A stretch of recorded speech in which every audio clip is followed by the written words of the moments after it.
is this the book we thought we were getting when we read the title? Yes or no? And is what one of the questions we posed for ourselves, what would be in the book we wished we'd read that maybe wasn't in this book, but you're kind of implying in a way that those things that we wished we'd read were really there at a level in the surface that maybe we didn't catch them the first time around. I kind of... I was picking up on that too. Because... Well, I'm just wondering if in fact it's a harsh book. It's a harsh book. I say that because it was difficult to read what I think all of us who've experienced the constraints and I think oppressive power of de-skilling teachers. So it's painful to read in that regard, because I don't disagree. I don't think we disagreed. I think following the thread of their argument, sometimes they kind of didn't help us go back to because the power of democracy is always in hope, not cynicism.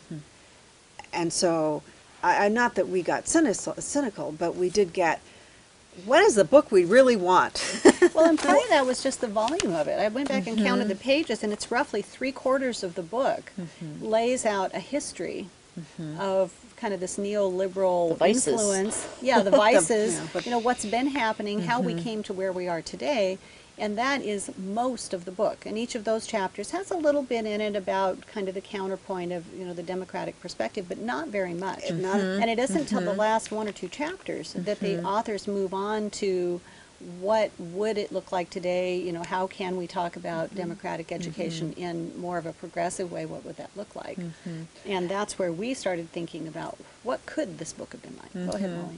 Well, I was just thinking, when it did go to the space of talking about what this could look like, I kept wanting to feel like that was integral to the author's lived experience.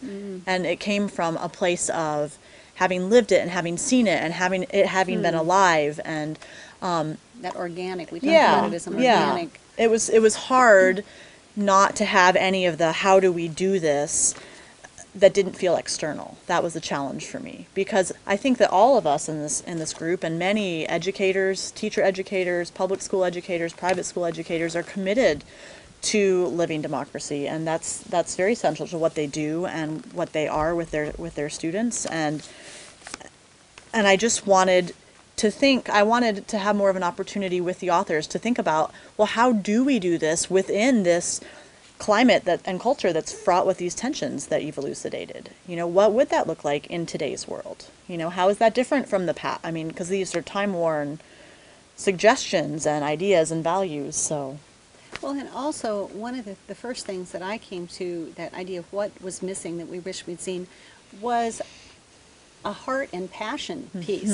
That, and maybe that's a whole different book. I got, you know, the voice and the tenor, the intent of this book seemed to be. It had a very dry and academic feel to it, which was maybe appropriate for what they were trying to do.